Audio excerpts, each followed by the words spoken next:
Start with another blow to Boeing. The Journal reporting that the company did not tell Southwest Airlines that a safety feature designed to warn pilots about a malfunctioning sensor had been deactivated.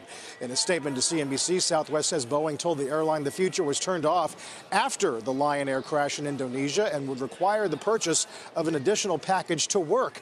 Boeing tells CNBC in a statement the warning lights will now be included as a standard feature on the MAX. We do expect to learn more today when Boeing's Muhlenberg faces shareholders for the first time since the grounding of the MAX. The shareholder meeting begins at 10 a.m. Eastern with the news conference following that at 11 a.m. Eastern time. You just talked to the guys on Squawk about this, Jim. What do they need to say? Well, I think that first, let's just understand, I do believe Boeing's committed to safety. I mean, I hate the whole implication that they're committed to shareholder dollars. I've known them for too long. It's not the case. Second, there is an FAA, and the FAA should have been doing something for them. But look, I think that now the tenor of the conversation has switched to where Dennis Muhlenberg will have to say, look, we own what went wrong. I think there's probably lawyers there don't want them to do that. I think that no CEO ever wants to say that their product had a change that you didn't know about, which therefore might have implicated them as trying to be not as safe. Now, I spoke with some pilots this weekend because I was down at the White House Correspondent Dinner. They just happened to be, hey, you want my picture or whatever? I'll do it. There are a lot of pilots who are outraged, but they're not the buyers. But Gary Kelly seemed outraged when we had him on the set. He was simmering when he said, listen, I'm taking it up with them privately, because he didn't feel it was right to talk here. But obviously, he knew. Yeah.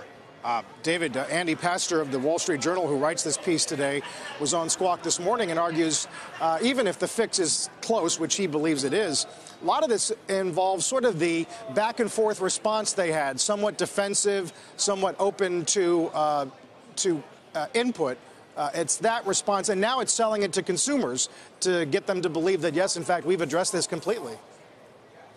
Yeah, and how many people are asking what plane they're getting on. You know, Jim, you say, of course, that they are committed to safety. They certainly say that.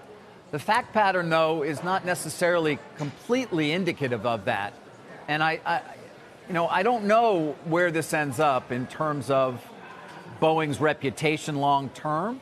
And obviously, it's a duopoly, which we talk about all the time, so it's not as though you can just find another manufacturer.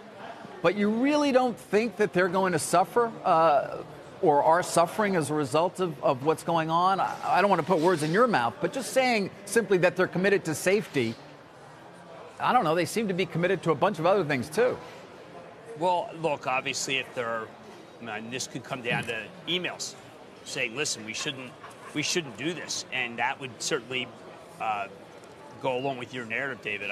I know that this is one of those things where there's two playmakers, basically, in the world, and people need planes. I think that you could have some short-term, but not long-term. I just don't think it can have long-term implications. Does someone does the board need to speak out? Yeah. I don't know, but I do think, David, that you're right. If there are memos which say, listen, this is something that is not safe that we're doing, or if there was an FAA communication which says, guys, what the hell are you doing? Then, yes, I would bow to your view that the narrative is more insidious. That's a high bar. I know. We'll see what happens, what he says later on today. In the meantime, the suspension of the buyback, right, pulling the guidance. Right. You wait here? You wait till all this dust settles? Yeah. Look, this stock has been a juggernaut for no reason. I mean, Dennis came to New York and told everyone things are fine. And I just said I think things long-term will be fine. But, I mean, this stock acts as if it's a cloud king. I mean, it's for bang. Yeah, absolutely. 17% for the year so far. I don't know. I mean, did they raise expectations and reveal new orders? No, but the buyers just are insatiable. They should switch over to Caterpillar, where the buyers are not insatiable.